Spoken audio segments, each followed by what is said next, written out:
చూడండి, be forms తెలియకుండా is, yam, are meaning ఏంటి అంటే ఏదైనా నాకు ప్రజెంట్లో ఉంది అని. ఆమె ఇక్కడ ఉంది అంటే షీ ఈజ్ హియర్.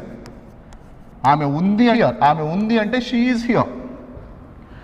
నేను ఉన్నాను సార్ అంటే ఐ ఆమ్ హియర్. నేను క్లాస్లో ఉన్నాను sir, I am in the class. నేను ఇప్పుడు ప్రజెంట్లో ఉన్నానంటే ఐ ఆమ్. వాళ్ళు కూడా ఉన్నారు sir, they are here, they are here. ఇప్పుడు చూడండి, ఏదైనా ఉంది అంటే ఈజ్, యామ్, ఆర్.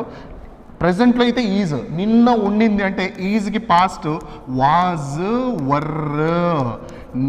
ఇప్పుడు ఆమె ఉంది అంటే షీ ఈజ్ హియరా.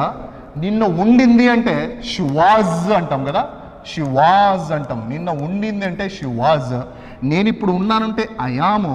నిన్న నేను బెంగళూరులో ఉండింటిని ఐ ఆమ్ ఇన్ బెంగళూరు అనకూడదు, ఐ వాజ్ ఇన్ బెంగళూరు అనాలి. ఎందుకంటే పాస్ట్లో వాజ్ వాడాలి. Minimum rule, basic. చూడండి, వారు ఉన్నారు అంటే దే ఆర్ హియర్. నిన్న వాళ్ళు ఉండిండ్రి, దే వర్, బికాస్ పాస్ట్.